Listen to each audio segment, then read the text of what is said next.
Your brain on food. If you sucked all of the moisture out of your brain and broke it down to its constituent nutritional content, what would it look like?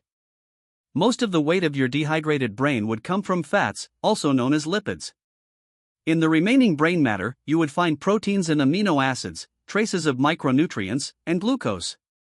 The brain is, of course, more than just the sum of its nutritional parts, but each component does have a distinct impact on functioning, development, mood, and energy. So that post-lunch apathy, or late-night alertness you might be feeling, well, that could simply be the effects of food on your brain. Of the fats in your brain, the superstars are omegas 3 and 6. These essential fatty acids, which have been linked to preventing degenerative brain conditions, must come from our diets. So eating omega-rich foods, like nuts, seeds, and fatty fish, is crucial to the creation and maintenance of cell membranes. And while omegas are good fats for your brain, long-term consumption of other fats, like trans and saturated fats, may compromise brain health. Meanwhile, proteins and amino acids, the building block nutrients of growth and development, manipulate how we feel and behave.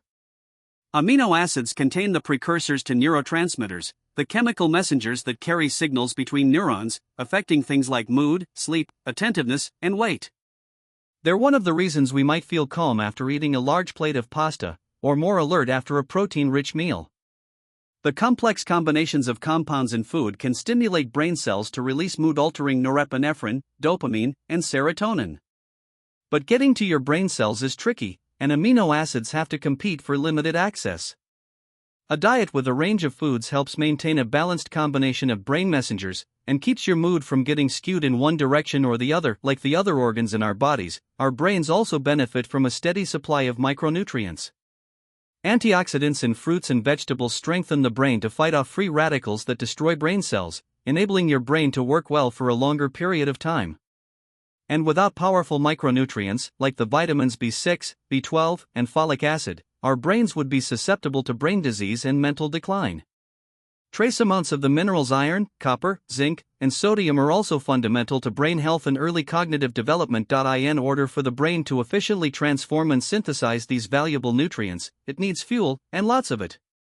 While the human brain only makes up about 2% of our body weight, it uses up to 20% of our energy resources. Most of this energy comes from carbohydrates that our body digests into glucose, or blood sugar. The frontal lobes are so sensitive to drops in glucose, in fact, that a change in mental function is one of the primary signals of nutrient deficiency. Assuming that we are getting glucose regularly, how does the specific type of carbohydrates we eat affect our brains? Carbs come in 3 forms: starch, sugar, and fiber. While on most nutrition labels, they are all lumped into one total carb count, the ratio of the sugar and fiber subgroups to the whole amount affect how the body and brain respond. A high glycemic food, like white bread, causes a rapid release of glucose into the blood, and then comes the dip. Blood sugar shoots down, and with it, our attention span and mood. On the other hand, oats, grains, and legumes have slower glucose release, enabling a steadier level of attentiveness. For sustained brain power, opting for a varied diet of nutrient-rich foods is critical. When it comes to what you bite, chew, and swallow, your choices have a direct and long-lasting effect on the most powerful organ in your body. If this video gave you even one helpful tip, drop a 1 in the comments. And don't forget to subscribe to Help to Health channel.